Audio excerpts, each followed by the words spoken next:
All right, guys. Hey, welcome back. It's Kate with Kate's Regretless Life. Let's go ahead and jump on in, take a little peek at signs and symbols of the day. We have got the Nine of Fire, so Nine of Wands.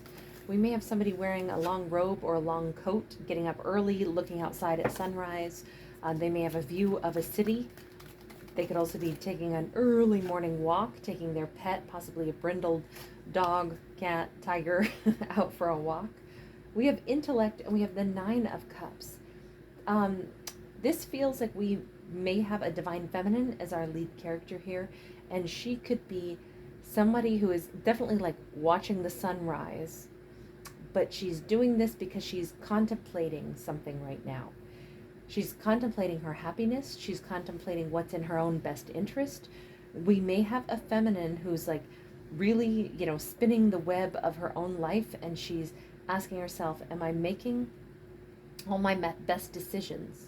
The fact that we have intellect sandwiched in between two nines also look really good. I don't want to necessarily say that she's wondering, have I allowed myself to be dragged down by someone who's always out for number one? That Nine of Cups could be somebody who is still in their shadow side and behaving very much like they're the only person on earth. They only care about themselves. Somebody could be immature. We kind of have like a Peter Pan vibe going on here. And she may be, actively turning her back to this and saying, perhaps I've been allowing my energy to be drained or allowing myself to be put on a shelf to a certain extent. And I think that it's time that I stop that. Now, the other way I could read this is that we have a feminine who perhaps is in a place of saying, am I really pursuing things that make me happy? When is the last time I did things that made me happy instead of focused on, I need to do these things to help me heal? There's a difference between where do I, what's my best move in my life right now? Should I be focusing on trying to heal, or should I be focusing on trying to be happy? And I kind of think both of those storylines are pretty valid. We've got the energy of Cancer coming out sideways. There is some need for wisdom. We have a pearl of wisdom here. There is emotion, but she's obviously trying to use intellect instead of emotion, right? However, there is emotion attached to either side of this. So she's a thinking, feeling, intelligent individual, possibly an emotionally intelligent individual, because she is pausing and asking herself these pertinent questions that only she can answer. Should I spend more time trying to do things that make me happy, or should I spend more time trying to heal? What's in her greatest interest? Interestingly enough, we have the White Stag, which is actually a very spiritual card. And we have the Temple of Artemis, the great huntress. So I'm wondering if what she's really maybe going to discover that she wants to turn her attention to is something a little different altogether. Maybe she's been seeking her like divine counterpart, or maybe that's mostly what she wants right now, is something divine in her life. Now, here's the thing. Our lives are already divine, of course, but I think this leads me to think that she's done doing solo stuff and she's ready for partnership. We have the Wild Unknown sideways, and we have the Soldier of Water, which would be that Knight of Cups. I think she has been spending a lot of time, maybe a whole chunk of her life as a solo individual, working through the things that she's needed to. But at this point, I believe we have a feminine who's recognizing, I'm actually done doing nines. I'm ready for tens in my life. Nines can be associated with individuals who have been like accomplishing a ton for themselves, but they've been doing it just as a solo individual. Tens, when we get to Ten of Cups, Ten of Pentacles, that's where two people choose to, put their energy together, to form a bond, to hold on to each other. And I'm thinking that's what she's actually ready for. And she's starting to recognize she can only go so far at this point, because the truth of it is, the thing that she wants is not more healing, and it's not more fun. It's actually that she might want a divine counterpart of sorts. Someone to laugh with, to share, energy with. Look, she's awesome by herself, okay? A nine is fabulous. But if she would like someone to have a, companionship with, and she doesn't have that yet, that could be what she's recognizing. I'm actually ready to walk through that gateway. It's not anymore about what I need to do solo on my own. I've already done all my solo stuff. I'm ready to laugh and love. I'm ready to interact with somebody. I'm ready to share my emotions and my day-to-day thoughts. I feel like this is just the end of, basically, I know we don't have the Hermit here. Nothing that says that she's been on the Hermit's journey, but I'll say she has all the components of a Hermit's journey. Again, she's ready to connect with somebody. 3 of Pentacles. You know what's awesome? The universe has been like wondering, I'm not sure when she's going to call it in, but whenever she does, by the way, this is the same big old city. The universe has been waiting for her to place her order. When do you want this? Would you like? All you've had to do was tell me. I'm not going to, force you to be in connections or force you to meet people if you don't want to. But the universe has been, pleasantly, calmly saying, hey, whenever you're ready, you just go ahead and, send that message up into the sky. So I think at this point, she may, in early dawn, she may get into her beautiful robe and she may watch the sunrise and she may have a little conversation with her own higher self and say, you know what I think? I think I'm ready. I'd like to meet my king or queen, whomever my divine counterpart is. I think I'm ready for partnership. I think I've done enough of my own stuff for a bit. Now I'd like to share some of my energy with another individual. All right, universe, by the light of the morning sun, I implore you, send me whomever is in my greatest and highest good that is a divine counterpart. You notice this is like that 3 of Pentacles is sitting on the wild unknown. She's not ordering like, I want this person, I want this ex, I want whatever. She's leaving it up to the universe, but saying, I want real collaboration. I know who I am. I know what I bring to the table. I'd love to collaborate with someone that is a divine counterpart that will be a complement to my life. So universe, send it to me, whomever they may be. And again, we have this high priest over this very spiritual card of the white stag. So we keep seeing, she has a ton to offer. She's very whole at this point. But this is again, talking from the higher self to someone else's higher self. It's almost like if her voice could echo through the sky, through the rays of sunlight or through the, starlight, whatever this is, she is able to send out her wishes to the universe, but it's also going to land on the ears of whomever this divine counterpart is. We have the Mayoress of Air. There could be her divine counterpart could be a feminine. This could be a same-sex couple. Doesn't have to be. This could still also represent a man. She could be a man. This could be a woman. It doesn't matter. I don't care about how characters show up as far as that goes, because it's all about energy and we all have yin and yang within us. So a female can show up as a male on the cards, but they still identify as female or vice versa. So just bear that in mind. But something about this divine counterpart may be an air sign, a Libra, Gemini, Aquarius. Now here we have a Queen of Swords, but what I would say is the divine counterpart that she would like to have is somebody that would be emotionally available, intelligent and nurturing, and a good communication, like a conversationalist, good at explaining and good at listening. I feel like that's the kind of companionship she's desiring. But that may be what she thinks she wants. Those could be the qualities. But remember, she kind of said to the universe, in your infinite wisdom, I believe I'm ready to collaborate. Universe, can you tell us what she may have on the horizon?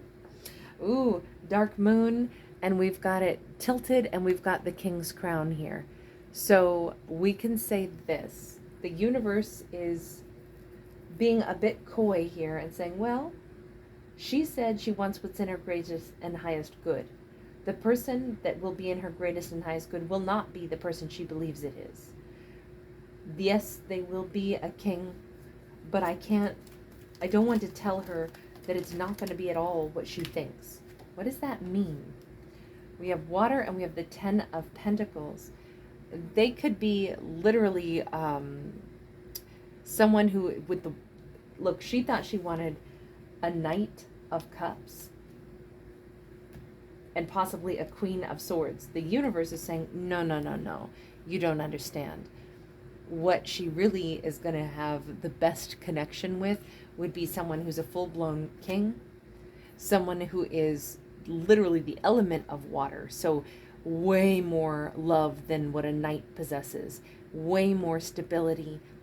Whomever the universe is sending to her could be, first off, they could be from New York originally.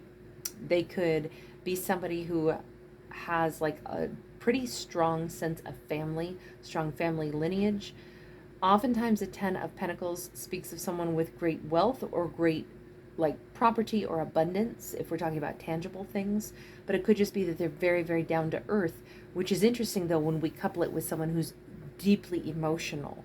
So I would actually look at this as they are deeply emotional, but they could be very tied to a location, like maybe their whole family comes from New York, maybe they really love New York, or wherever. It doesn't have to be New York, it's just what we see on this card that's very highly specific. Maybe it's Washington. Maybe one or the other of them comes from Washington. Maybe DC or, Washington State. But they could be international as well. It's just, there is something here where a location that they feel emotionally attached to and maybe have strong ties to, maybe have family lineage, family members, ancestors could be, living there, buried there, the whole 9 yards. They really have a strong connection.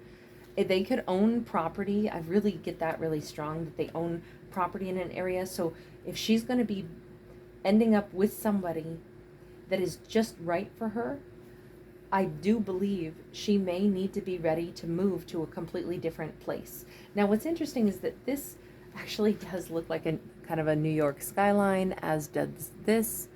Maybe she already lives there, but perhaps, the person that she ends up with is going to be someone that they could have a lake, or they could be by the river or the ocean. They could work in the Coast Guard. They could be somebody that is maybe like their whole family always, were like fishermen, or, a long lineage of working for the Navy, the Coast Guard, any of these things. But it definitely feels like they care a great deal about bonding really, really tightly to the people that they love, which I think is going to be amazing for her, because the one thing that we said at the beginning is she's done with her solo days and she's ready to be bonded to somebody. She wants the divine counterpart. How perfect that she would be meeting someone who has that same, mindset. And that's not something that she'd asked for. She was actually downplaying her needs and saying, if there was someone that was emotionally available, and they were a knight, I wouldn't try to take too much of their time. But if they were mildly interested in me, and if they were good conversationalists, that could be really great. And the universe is like, that is not enough to have your divine counterpart. That would be vaguely someone that you could date, but it wouldn't be satisfying. You said you're ready for collaboration, then you need the real deal now. So I've got somebody else in store for you. I feel like what she's asking for, the universe has way better plans in store for her, for who her match is, than she does, which is very interesting. Do we have a final message on this? We have got theology in the reverse. So this is not, even though we've talked a lot about like spirituality and divine counterparts, and we've brought in some, with the Temple of Artemis being here, we've brought in a little bit of mythology here as well.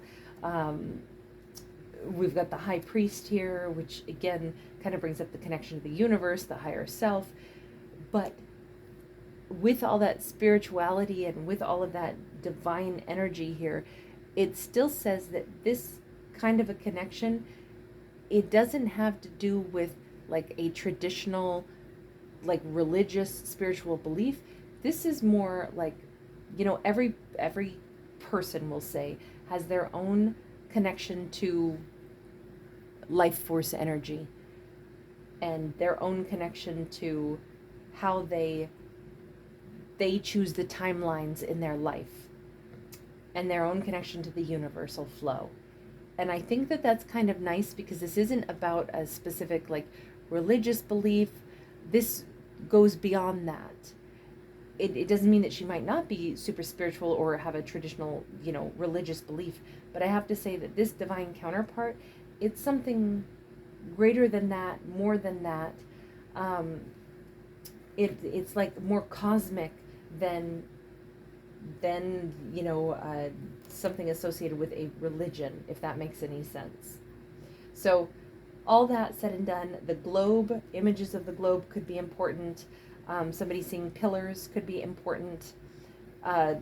Something to do with a king or a king's crown could be important. Certain locations could be important, or could be symbols of the day. A city skyline in particular could be really important. And I always think of this as like a Monopoly piece. Just him being made out of like silver or, chrome or something. Possibly also like seeing a vehicle that has like a chrome, what do you call them, hood ornament or something. And then somebody wearing a long flowing like robe in the early morning, in the bathrobe or something like that. That could also be a symbol of the day.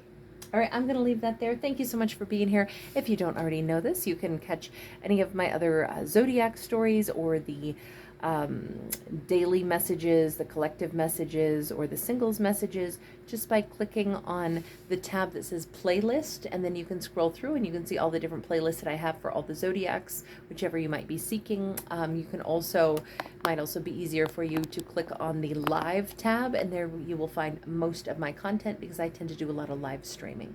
All right, thanks again for being here. Thanks for subscribing and giving it a thumbs up. Bye.